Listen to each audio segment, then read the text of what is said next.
அன்பான அவர்கள் பார்த்துக் கொண்டிருப்பது எஸ்எஸ் தமிழ் தொலைக்காட்சி. எஸ்எஸ் தமிழ் தொலைக்காட்சியில் வார வாரம் இடம்பெற்றுக் கொண்டு கலைஞர்கள் சங்கத்தில் கலந்து சிறப்பித்துக் கொண்டிருக்கிறோம். இந்த கலைஞர்கள் சங்கம் தொடர்ந்து 7வது பதிவாக லண்டனிலிருந்து எழுத்தாளர், திரைப்படத்துறை, மக்களை நேசித்த மக்களோடு போராட்டங்கள் என்று சொல்லி பல விடயங்களில் இன்றும் பயணித்துக் கொண்டிருக்கின்ற பல விடயங்களில் எழுத்துத்துறையிலும் பயணித்துக் கொண்டிருக்கிற திருமதி ராஜேஸ்வரி பாலசுப்ரமணியம் சந்திக்கிறோம். வணக்கமாமா.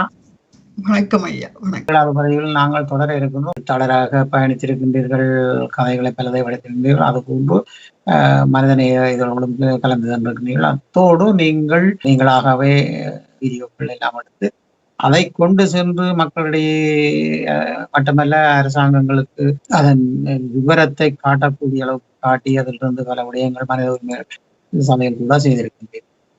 நாங்கள் சென்ற வார பதிவிலே இந்தியாவுக்கு நீங்கள் சென்று அங்கும் அதை காட்டி அங்கிருந்து எங்களோட மக்களை நலப்படும் வீடியோ படம் எடுத்து அதை கொண்டு போட்டு கதைத்திருந்தோம். 90ஆம் ஆண்டுல பிறகுதான் நிறைய கதைகள் இருக்கிறேன்.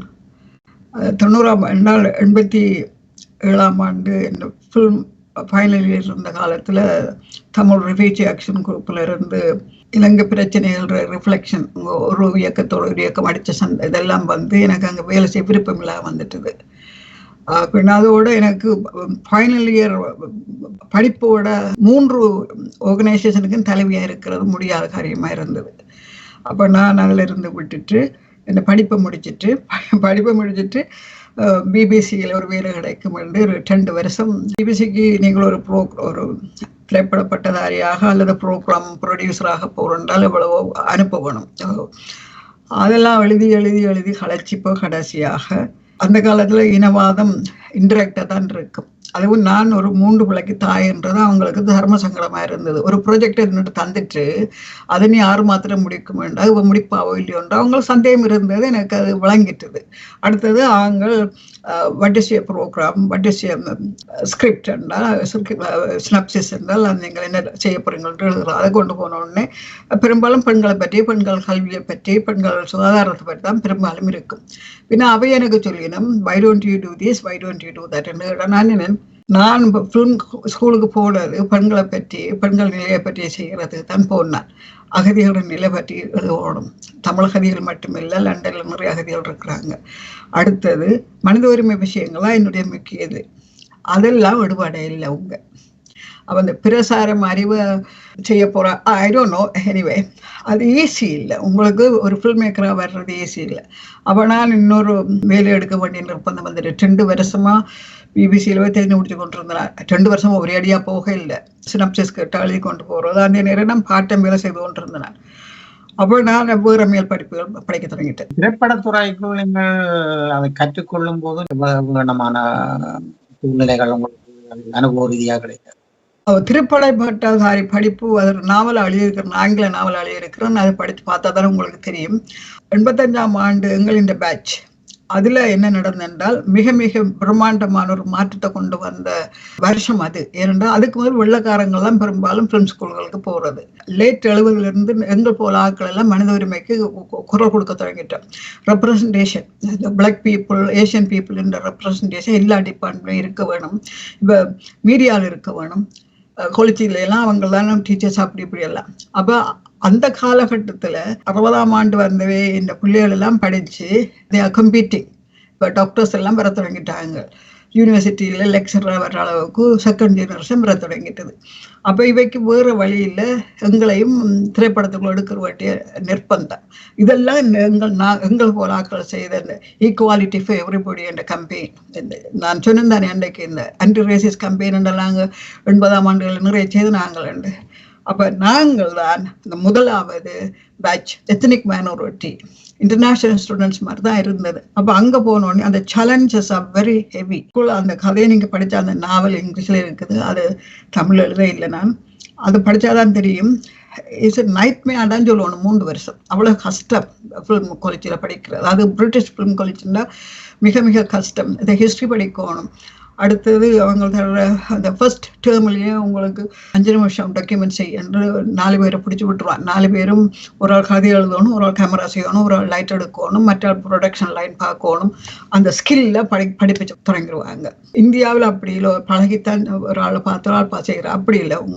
So the school you had to study every year, you had to pass exam. அப்படி இருக்கும். ஆர்டிகல்ஸ் ப்ரெசன்டேஷன் எல்லாம் செய்யாட்டா you had to do it என்றால் அப்படியெல்லாம் மிக கஷ்டப்பட இல்லை. ஏனென்றால் அதுக்கு மேலே எனக்கு நான் 3 years 4 years போன ஆஃபீஸ்லாம் படித்தபடியா இன்னொரு 3 years படிக்கிறது பெரிய விஷயமா இருக்கல. It is not my first degree. அதுகளுக்கு ஆச்சரியம். நான் என்ன ப்ரொஃபஸர் சொல்றது, நீ முன்மாதிரியா இருக்கிற மற்ற ஸ்டூடெண்ட்ஸுக்கு ஒரு தாயோடாக இருந்து கொண்டு இவை இளந்தலைமுறையாக இருந்து கொண்டு எஸ்ஏ வடிவ செய்ய வரைக்கணும் நீ செய்து கொண்டு வந்து வார. அதுக்கு எனக்கு சந்தோஷமான விஷயம் என்னடா, என் குழந்தைகள், என் ஒரு மகனுக்கு அப்போ 12 வயது, என் இங்கிலீஷ் எல்லாத்தையும் திருத்தி தர்றவன வந்தான். கற்று எழுதி போட சொல்லும், இந்த கிராமர் எல்லாம் பிள்ளையாருக்கும் கொஞ்சம் இருக்கா செக் பண்ணித்தா. அதோட அந்த காலத்தில் உங்களுக்கு தெரியுமா, டைப்ரைட்டர் எல்லாம் இருந்துட்டு அப்போதான் வேர்ட் ப்ராசஸ் வருது. நான் பாவம் 3 பிள்ளைக்கு தாய் வேர்ட் ப்ராசஸரை படிக்கணும், அதை டைப் பண்ணணும். லேர்னிங் அந்த ஃபில்ம் மேக்கிங்ன்றது 6 அம்சம் இருக்கு.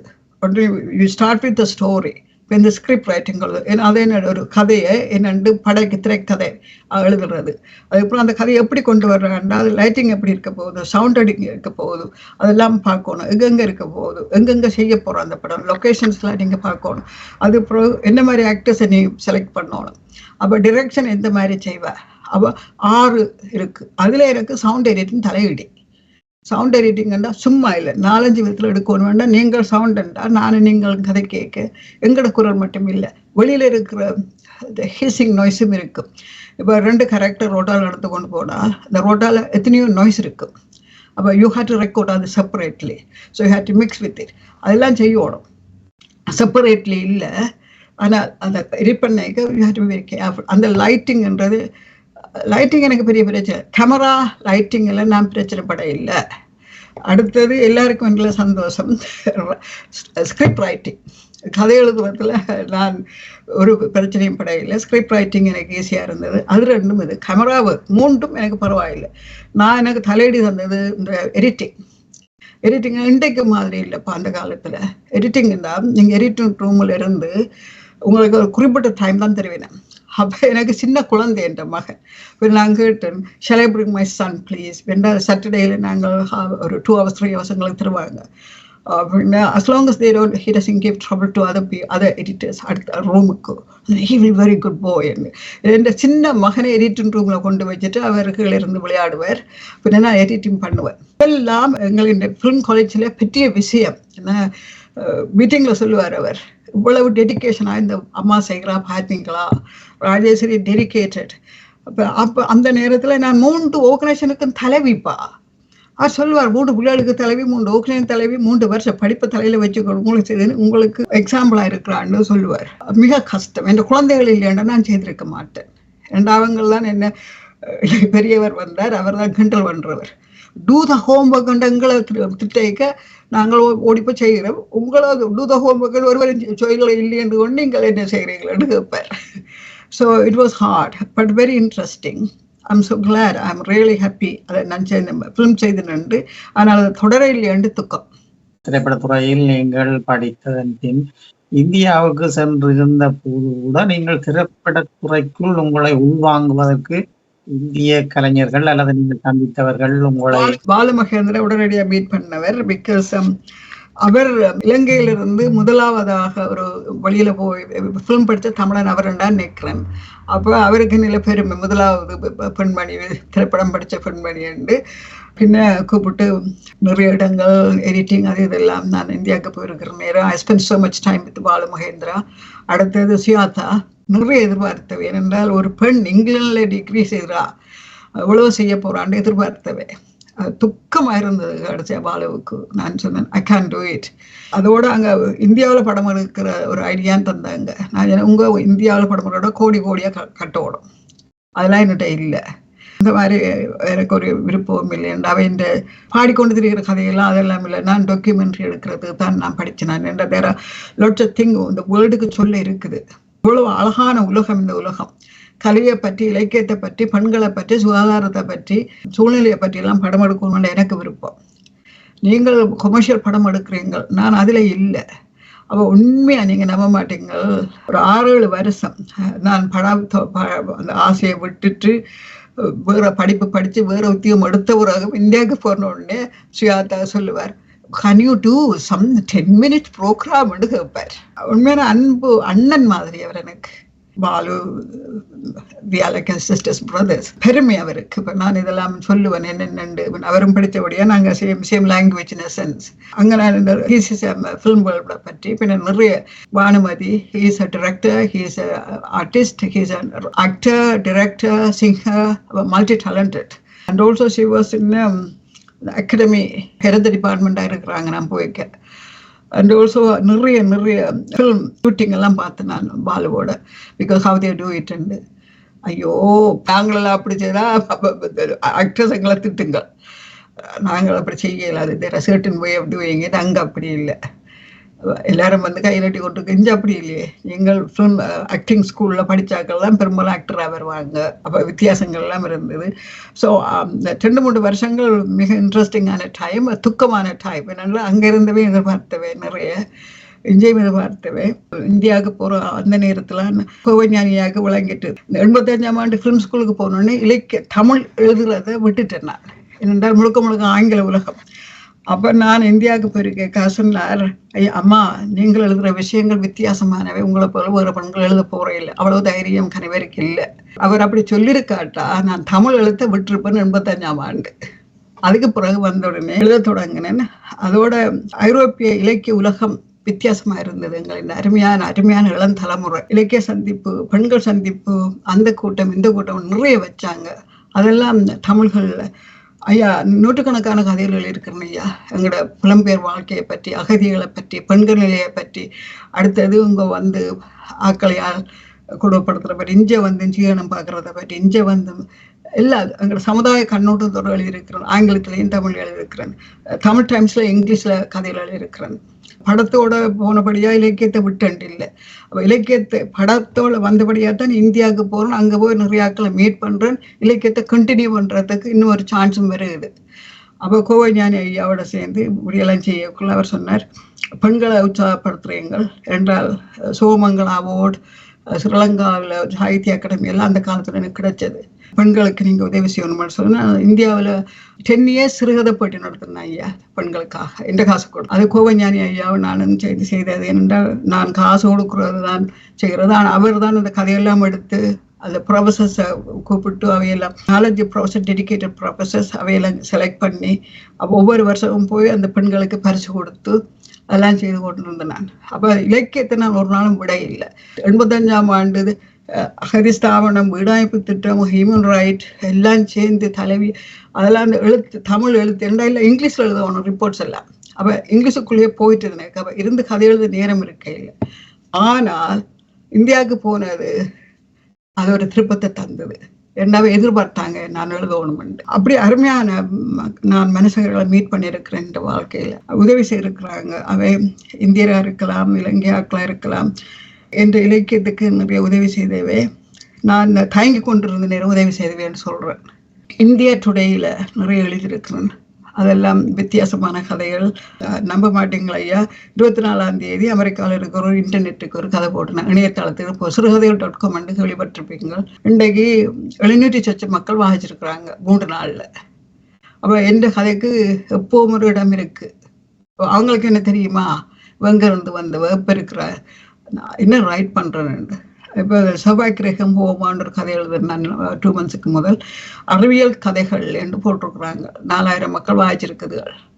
அப்போ இதெல்லாம் மட்டும் எழுத மாட்டாங்க. நான் ஒன்றும் ரிசர்ச் பண்ணாமல் எழுத மாட்டேன். ஒரு கதை எழுதிக்க படம் எனக்கு சரி வராதபடியாக வேறு பட்ட படிப்புகளை படிக்க வேண்டி வந்துடுது வேறு வேலை எடுக்கிறதுக்கு. அப்போ அந்த வேலை கொண்டுக்கு போன உடனே வெஸ்ட் லண்டனில் முதலாவது பப்ளிகத்தில் என்ன வேலை என்றால் health promotion officer for Asian community. அது ரிசர்ச் பேஸ்ட் ஜாப். பட்டதாரி என்றபடியாக அந்த ரிசர்ச் பேஸ்டுன்றது எனக்கு சுகமாக இருந்தது. ரிசர்ச் எல்லாம் பட்டப்படிப்பில் படிக்கிறது தானே. அப்போ அது அங்கே போனோடனே நான் மாஸ்டர் செய்யணும். என்னிட்ட மாஸ்டர் டிகிரி இருக்கே இல்லை. அந்த வேலையில் எனக்கு மாஸ்டர் டிகிரி அதான் கண்டிஷன். ஐ ஹேட் டு நீங்கள் மாஸ்டர் டிகிரி செய்யணும் இந்த வேலை செய்யணும். அப்போ நான் மாஸ்டர் டிகிரி மெடிக்கல் ஆந்த்ரோபாலஜிஸ்ட் தான். அப்போதான் எனக்கு தெரிஞ்சது இலங்கை தமிழரோ இந்திய தமிழரோ மருத்துவ மானுடவியல் செய்த முதலாவது தமிழ் பெண்மணி. திரைப்படத்துறையிலையும் எனக்கு அதுதான் சொல்லப்பட்டது, முதலாவது நாள் பெண்மணி. மருத்துவ மானுடவியல் சும்மாக்கள் செய்ய இயலாது, மருத்துவ நாலேஜ் இருந்தால் தான் செய்யலாம். அங்கே வந்திருந்தவையெல்லாம் பெரும்பாலானவை டாக்டர்ஸ், ரிசர்ச் வேலை செய்கிறதுக்காக வேறு இடங்களுக்கு வேலை செய்கிறதுக்காக ஆந்த்ரோபாலஜி படிக்கிறாங்க. அப்போ ஆனால் என் வேலைக்காக எனக்கு ஆந்த்ரோபாலஜி படிக்கணும். மெடிக்கல் ஆந்த்ரோபாலஜி இல்லை, நான் மாஸ்டர் டிகிரி ஹெல்த் எஜுகேஷனில் செய்யலாம் அல்லது பப்ளிக் ஹெல்த்தில் செய்யலாம். அதோட சப்ஜெக்ட் தருவாங்க, அதில் நான் செஞ்சுருக்கணும். பின்ன நான் மெடிக்கல் ஆந்த்ரோபாலஜி சூஸ் பண்ணேன். அதை சூஸ் பண்ண வச்சது அங்கே வேலை செய்த என் அடுத்த டிபார்ட்மெண்ட் இருந்த பொம்பளை. ஏனென்றால் அதுக்கு முதலே அது ஹெல்த் எஜுகேஷன் நான் டிப்ளமா செய்துட்டேன். நான் முனிக்கு கொண்டு இருந்த அனுபவங்கள் இப்படி இன்னொரு இதே செய்ய சொல்கிறாங்க. என்ன சொன்னால் no no no no you say you do medical anthropology. பாருங்க, இதெல்லாம் தெய்வ மாதிரி வர சனங்களுப்பா. இன்றைக்கு நான் எவ்வளவு ஆவி கொற்று அதை வச்சு கொண்டு எழுதியிருக்கிறேன். Because it's a different subject. உளவியல் ஆதிகால மருத்துவ முறைகள் எல்லாத்தையும் அதில் படிக்கணும். மிக முக்கியமாக படிக்கிறது அகில உலக மருத்துவ வழிமுறைகள்.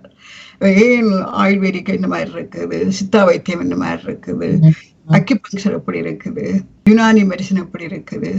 யுனானி மெடிசன் என்றால் அந்த மிடில் ஈஸ்டர்ன் மெடிசன். அடுத்தது மந்திர தந்திரம் என்றால் என்ன, இந்த ரிச்சுவல்ஸ் என்றால் என்ன. அப்போ முருக கடவுள் சடங்குகளில் ரிச்சுவல்ஸ் என்று கற்று எழுதுறதுக்கு அந்த ஆந்த்ரோபாலஜி எனக்கு உதவி செய்தது. ஏன்னா காவடி எடுக்கிறத பற்றி நிறைய வெள்ளக்காரர் ரிசர்ச் பண்ணிருக்காங்க. ஏன் இந்த பால் காவடி, பன்னீர் காவடி, புஷ்ப காவடி, சைக்காலஜி என்ன அதில். அப்போ ஹீலிங், இந்த மருத்துவம் என்றது ஹீலிங்கோட இருக்குதுங்க. அப்போ இவைக்கு அந்த மருத்துவத்துறையில் பார்க்குறாங்க, உளவியலால் இந்த மாதிரி இவைக்கு பெனிஃபிட் வருகிறதால. அப்போ எல்லாத்தையும் ரிசர்ச் பண்ணுறதுக்கு மருத்துவ ஆந்த்ரோபாலஜி இதாக இருந்தது. அப்போ நீங்கள் இந்த வாழ்க்கையை பார்த்தீங்கன்னா ஸ்டெப் பை ஸ்டெப் மேலே போய் கொண்டே இருக்கே தவிர கீழே விழுந்து நான் ஒன்றும் செய்ய மாட்டேன் குந்தி கொண்டு இருக்கே இல்லைன்னா. நீங்கள் இந்தியாவுக்கு திரைப்படத்துறை சம்பந்தமாகவும் அங்கே சென்று வந்து புத்தகங்களை வெளியிட்டதற்காக அங்கே பலருடைய புத்தகங்களை பரிசுகள் கொடுத்து அப்படியெல்லாம் நடந்திருக்கு. அந்த அங்கே இருந்து வந்ததன் பின் நீங்கள் எழுதின கதை என்ன? இந்தியாவில் என்னை தூக்கி பிடிச்ச கதை 81ஆம் ஆண்டு டாக்டர் சிவசேகரம் இங்கே வந்திருந்தவர்.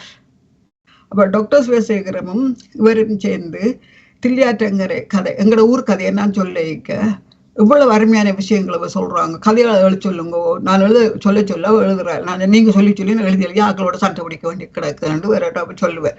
நீங்கள் எங்களோட ஊரை பற்றி சொல்றீங்கன்னா ஊருக்கு போக முடியுமா அதுக்கு பிறகு நான் பயம். உண்மையா அவர் சொன்னார், நீ ஆக்களை பற்றி இல்லை, அந்த சடங்குகள், அந்த வழிமுறைகள், அந்த வாழ்க்கை முறைகள், அந்த லாங்குவேஜில் உள்ள அன்பதுகளுக்கு அந்த கூத்து முறைகள் எவ்வளோ சொல்லி இருக்கிற. அடுத்தது அந்த சடங்குகள், அந்த பெண்கள் நிலை, ஆண்கள் நிலை என்று அங்கே கட்டுமானங்கள். நான் சொல்லுவேன், நாங்கள் தட்டி வேலைக்காக தாண்ட இயலாது, தாவணி போட்டுக்கொண்டு கோயிலுக்கு போயிட்டு வருவோம், அவ்வளவுதான். இந்த பெண்களுக்கு மறுப்பிள்ளைகள் அது இல்லை. அவர் சொல்லிதான் எழுதிவா, இதெல்லாம் இன்னொரு 20 வருஷம் இருக்க போறேன் இல்லை, உண்மையா இருக்க இல்லை. நான் அடுத்த ஆரம்பிக்க பெண்கள்ல சைக்கிள் ஓடுதுகள். அப்பா என்ன அநியாயம், வெங்கலையில் படுத்துற பாடு இந்த கிளவியல் உண்டு. பின்ன சிவசேகரம் வந்திருந்தவர் தில்லியாற்றங்கரை எழுதுனான் ஐயா. முதல் தரம் 3 தரம் எழுதுனது ஒரே ஒரு கதை தில்லியாற்றங்கரை. ஏனென்றால் இவர் வாய்ச்சி போட்டு திருப்பி எழுத சொன்னார், சிவசேகரம் வாய்ச்சி போட்டு திருப்பி எழுத சொன்னார். நேமிநாதன் தலையசிங்கத்தின் மச்சனிஞ்ச இருந்தவர். இதுகளெல்லாம் இலக்கிய மலைகளப்பா, இங்கிலீஷ்ல வாய்ச்சிருக்குதுகள். சிவசேகர வாக்களை சிங்களத்திலையும் வாய்ச்சிருப்பா, என்ன தெரியாது, நான் சிங்களத்துல ஒன்றும் வாசிக்கையில். அதுகள் இப்படி இன்னொரு கதை எழுதுங்கொண்டு அது இந்தியாவில் பப்ளிஷ் பண்ணப்பட்ட பிறகு அது பெரிய சந்தோஷம் ஆகிக்கு. இப்படி ஒரு வில்லேஜ் இருந்திருக்குதா, இவ்வளவு பாரம்பரியமான வாழ்க்கை முறையோடு இருந்திருக்குதான்னு. அதை இங்கிலாந்துல தில்லியாற்றங்கரைய லக்ஷ்மி ஹோஸ்டம் என்ற ஒரு இந்தியன் ரைட்டர் இருந்தவர், அவங்க ரெக்கார்ட் பண்ணியிருக்கிறாங்க. வேற ஆட்களும் ரெக்கார்ட் பண்ணியிருப்பாங்க, யாருன்னு தெரியாது. அப்போ பிரிட்டிஷ் ஆர்ட் கவுன்சில் அதை டிரான்ஸ்லேட் பண்றது உதவி செய்ததப்பா அந்த தில்லியாற்றங்கரை. அதுதான் அது இன்றைக்கு பேங்க்ஸ் ரிவத்தில்லாண்டு வந்து இந்தியாக்காரன் களவெடுத்து அயலியண்டு படம் எடுத்துட்டான். இதெல்லாம் உதவி செய்தது. இந்தியாவுக்கு போயிட்டு வந்த பிறகு அவை இன்னும் என்ன என்கரேஜ் பண்ணாங்க. இருந்த அருமையான அருமையான அருமையான எழுத்தாளர்கள், நிறைய எழுத்தாளர் மீட் பண்ணி ஜெயகாந்தனோட கொழுப்புனது. ஏண்டா ஜெயகாந்தன் பெரிய எழுத்தாளர் இல்லையாண்டு இல்லை, ஆனால் அவரோட கதைகளை இந்த சில நேரங்களில் சில மனிதர்கள் நீங்க வாய்ச்சிருப்பீங்களோ தெரியாது, அது 16 வயதுல அந்த பிள்ளை அபியூஸ் பண்ணப்படுது அவனால. அந்த பிள்ளை 28 வயதுல சொல்லுதான் கல்யாணம் முடிக்க சொல்லி. நான் சொன்னேன் இங்கிலாந்து எல்லாம் அவனை கோர்ட்டு கொடுப்பான். அவருக்கு விளங்க இல்லை. நான் சொன்னேன் no you don't abuse a child at 16. ஏன்னா அவர் உடனே சொன்னார் ஒருத்திக்கு ஒருவன் என்ற நிலை இங்கே இருக்குது. ஏன்னா அதுல ஆகிய பண்ண 2 பேரும் அப்படி அவருக்கு இதுல விருப்பம், என்னோட ஆகி வண்ண விருப்பம். Indira Parthasarathy Ashokamitran, I like Ashokamitran so much. He's a lovely fellow. அந்த ராஜன் கிருஷ்ணனோட ஊஞ்சல் இருக்க இந்த வீட்டு அதுல இருந்து கொண்டு 2 பேரும் இலக்கியம் காய்ச்சி அருமையான பழம் தலைமுறை இந்த இலக்கியவாதிகள் எல்லாம் இப்பெல்லாம் இருக்கிறவங்களும் ஒரு ஆள் தூக்கி பிடிக்கிறது அப்படி அப்ப இல்லை. எழுத்த மதிச்சவை நினைக்கிறேன் நான் எந்த தலைமுறை. வாசந்தி, ராஜன் கிருஷ்ணன் இப்படி நிறைய பேரை மீட் பண்ணேன். அதோட நிறைய ப்ரொஃபசர்ஸ், இலக்கியத்தில் இன்ட்ரெஸ்டான ப்ரொஃபசர்ஸ். பின்ன அதுக்கு பிறகு என்னுடைய நாவல்கள், சிறுகதைகள் பல ஆய்வுகளுக்கு எடுக்கப்பட்டன, இந்தியாவிலையும் இலங்கையிலையும். இந்தியாவில் பிஹெச்டி ஸ்டடிக்கெல்லாம் செய்திருக்கிறாங்க, புத்தகம் வந்திருக்குது பிஹெச்டி ஸ்டடி செய்து. அப்போ இதெல்லாம் இலங்கை தமிழர் பெருமைப்பட வேண்டிய விருப்பம். இரண்ட இலங்கை தமிழர்ல முதலாவதாக பிஹெச்டி செய்யப்பட்டு எடுக்கப்பட்ட நாவல்கள் ராஜஸ்ரீ பாலசுப்ரமணியத்துடையது. அந்த பெருமையெல்லாம் எங்களுக்கு வேணும். ஏனென்றால் அவைக்கு இன்ட்ரெஸ்ட் என்றால் இது இலங்கையை பற்றி மட்டுமல்ல, இங்கிலாந்தை பற்றி மட்டுமல்ல, புலம்பெயர்ந்திருந்து ஸ்வீடன்ல வந்திருந்த நனியை பற்றியும் எழுதுவா, அமெரிக்காவிலிருந்து வந்த டேவிட்டையும் பற்றி எழுதுவா. இருந்தால் இங்கிலாந்துல நிறைய பேரோட படித்த அனுபவம், வேலை செய்த அனுபவம் இருக்கிறபடியால் இந்த கேரக்டர்ஸ் எல்லாம் படைக்கிறது சுகமா இருக்குண்டு. அப்ப எந்த நாவல்கள் எழுத்துகளுக்கு இருக்கிறண்ட இப்ப 24ஆம் தேதி போட்ட கதையை 700 வாசிக்கிறண்டால் அதுல உள்ளது சைக்காலஜி. அப்பாவுக்காக காதல தியாகம் செய்யறாவ. அவ 17 வருஷம் அவனும் ஒரு தொடர்பும் இல்லை. அப்பா செத்த உடனே அவன் தேடி அந்த அண்டைக்கு அவன் போன் பண்றான் இன்னொரு திருப்பி. ஏன்னா அப்பாவுக்கு தெரியும் எனக்காகத்தான் இவள் தன் வாழ்க்கை தியாகம் செய்வள். பின்ன அவள் நினைக்கிறாள் அப்பா எனக்காக பிரார்த்தித்து விட்டு வந்தாராண்டு. இருக்கலாம், உண்மையா இருக்கலாம். அப்படின்னா அந்த மாதிரி ஒரு டெலிஃபோன் கால் இலங்கையிலிருந்து வருதா, இந்த பிள்ளை லண்டன்ல இருக்குது. அந்த கனவு அவன் அந்த கனவு காண்றாள். She's getting married but she's going அலோன்ன்ற மாதிரி தான் கதை வருது. ஃபோன் வருது, மாமி சொல்றா ஐயோ குஞ்சு அப்பா விட்டுட்டு போயிட்டாரம்மா எங்களேண்டு. அப்போ அவளுக்கு இந்த கல்யாணத்துக்கும் இந்த செத்த வீட்டுக்கும் தொடர்பு தெரிய இல்லை. நான் கடைசியா அவள் ஃப்ளைட் எடுக்க நிற்கிறாள், மொபைல் கால் வருது, இந்துவா இல்லை வியோன்னு சொல்றான். 17 வருஷத்துக்கு அப்புறம் இன்னும் சொல்றான். அவன் இந்த கதை அவன் 700 பேர் வாஜிருக்கணும். இது காதல் கதையே இல்லை, சைக்காலஜி. அடுத்தது மரபு ஒன்று இருக்குது, அது தாண்டாத சில பெண்கள் இருக்கணும்ன்றத சொல்லுறதா இந்த கதை. மரபு என்றால் தாய் தகப்பனை துக்கப்படுத்தாது என்றதை தாண்ட முடியாம சிலர் வாழ்ந்து முடிக்கணும். அதான் அந்த கதை, அதை சொல்ல வந்த கதை. அது இங்கிலாந்துல வாழ்ந்தாலும் 20 வருஷம் வந்துட்ட வாழ்த்து அடல் நான் யார், என் அப்பா, அந்த மரியாதையை நான் மாற்ற மாட்டேன் என்ற அந்த கதை, த தீம். அப்போ இந்த கதை வாசிக்கிறது பல காரணங்களும் இருக்கு. அந்த நீங்கள் கடைசியா வந்த வாசிப்பீங்கள் அவர்கள் எழுதியிருக்கிறார். உலக கண்ணோட்டம், சைக்காலஜி, அது இது பல தளங்களில் அவர் இந்த கதை இருக்கும் தான் எழுதுறார். நான் இது வேணுமென்று எழுதுற இல்லை, பிகாஸ் நான் ஆக்கள் அப்படித்தான் பார்க்கிறேன். ஒவ்வொரு நாளும் ஒரு குழமையில 3 கூட்டமிடான நான் போவேன். சில அமைப்புகள் இருக்கிறேன் லண்டன்ல. அவ அந்த அங்க மீட் பண்ற ஆக்கள் கதைகளை கேட்டாலையா ஹிலேரியஸ்லி பணியா இருக்கும். சில வழிகளில் சரித்திரமே இருக்கும். இந்த west Indies women, Latin American women என்ற கதைகளை பார்த்தா லத்தீன் அமெரிக்க புரட்சிகள் எல்லாம் அதில் தங்களோட வாழ்க்கையோட சேர்ந்ததான் சொல்லுங்க. அங்க நாங்க ஓடி வர வேண்டி வந்துட்டது, ஏனென்றால் அங்க இது நடந்தது. அவன் நான் எனக்கு தெரிஞ்ச சரித்திரத்தை பார்க்கணும், இப்ப வந்திருக்கணும். அப்ப என்னுடைய எழுத்துக்கள் கற்பனைகள் அல்ல, உண்மை துளிகளின் ஒன்று இருக்கும். அங்க கிட்டத்தட்ட இதுவரைக்கும் 110 கதைகள் இருக்கிற சிறுகதைகள், 9வது சிறுகதை தொகுதி வருகிறது, 8 நாவல்கள், 2 மெடிக்கல் புத்தகம். அந்த மெடிக்கல் புத்தகம் ஏன் எழுதுனென்றால் இந்தியாவுக்கு போய் முருகமகாநாட்டுக்கு வர சொன்னாங்க. அங்க போய் முருகமாநாட்டுக்கு பேப்பர் சப்மிட் பண்ண நான். அங்க இலங்கையிலிருந்து டாக்டர்ஸ் வந்துருந்தாங்க. அவ கேட்டாங்க எங்களுக்கு தமிழ்ல ஹெல்த் எஜுகேஷன் புத்தகம் இல்லை எழுத சொல்லி. அப்ப 2 புத்தகம், தாயின் செய்யும் உங்கள் உடல் உள பாலியல் நரம் பற்றி என்று 2 புத்தகம். அதாவது இலங்கை தமிழரோ இந்திய தமிழரோ இதுவரைக்கும் உங்கள் உடல் நலம் எழுதியிருப்பாங்க, உள நலம் எழுதியிருக்க மாட்டாங்க.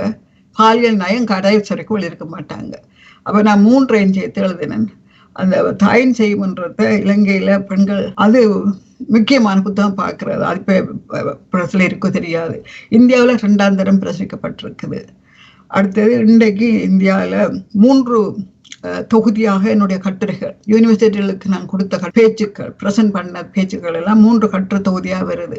அப்ப பாருங்க, 9 சிறுகதை தொகுதி, 8 நாவல், 2 மெடிக்கல் புத்தகம், முருகனை பற்றிய ஒரு ஆய்வு புத்தகம், 3 கட்டுரை தொகுதி, 2 ஆங்கில நாவல், ஒரு நாவல் சிங்களத்துல வந்திருக்குது.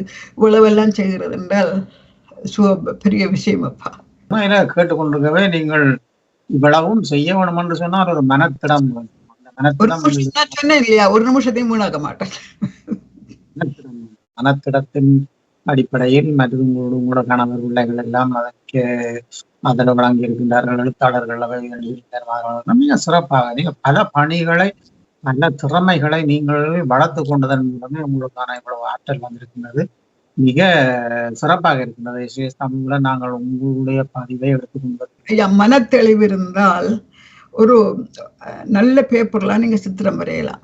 அது மாதிரிதான் உங்களோட மனம் தெளிவா இருந்தால் யூ கேன் டூ திங்ஸ். அப்ப வயது போச்சுதேன்றது எனக்கு தெரியாது, சில வழிகளில் மறந்து போவேன். ஏனென்றால் உடல் அது எலும்பும் தோலும் முதுமை வர்றது, ஆனால் மனம் முதுமை வர்றது அது எங்களை பொறுத்தது என்று நான் நினைக்கிறேன்.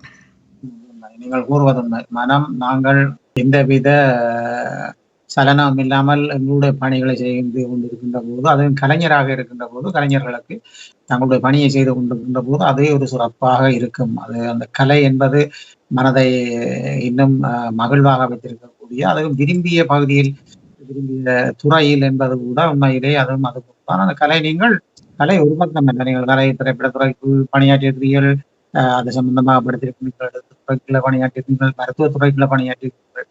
மிக ஆளுமையான உண்மையிலேயே நாங்கள் உங்களுக்கான சிறப்புகளுக்கு வாழ்த்துக்களை கூறிக்கொள்கின்றோம். எஸ்எஸ் தமிழ் ஊடாக உங்களுடைய பயணம் இன்னும் தொடர வேண்டும். 7வது பதிவோடு நாங்கள் இன்று இணைந்திருந்தோம். இந்த 7வது பதிவு இன்று நிறைவாக இருக்கின்றது. 8வது பதிவோடும் இணைய இருக்கின்றோம். ஏனெனில் அவ்வளவு தூரம் உங்களை நாங்கள் நேர்காண வேண்டிய சந்தர்ப்பம் இருக்கின்றது. அவ்வளவு விருப்பம். இந்த 7வது பதிவோடு நீங்கள் இணைந்திருக்கமையிட்டு உங்களுக்கு நன்றியை கூறிக்கொள்கிறோம். நன்றியம்மா. நன்றி, வணக்கம். ஐயா, நன்றி, வணக்கம். நல்லது உறவுகளே, திருமதி ராஜேஸ்வரி பாலசுப்ரமணியம் அவர்கள் லண்டன்ல இருந்து உண்மைக்கு மிக ஆளுமையாக அவருடைய படைப்பின் பக்கங்களை நீங்கள் கேட்டிருப்பீர்களாக இருந்தால் மிக ஆளுமையாக பல பணிகளை செய்து இவ்வளவு தூரம் சிறப்பாக பல படைப்புகளை செய்திருந்தார். இப்பொழுதும் அவருடைய படைப்புகள் வர இருக்கின்றது என்பது பார்க்கக்கூடியதாக இன்னும் எழுதி கொண்டிருக்கின்றார் என்பதும் இன்னும் சிறப்பான விடயம்.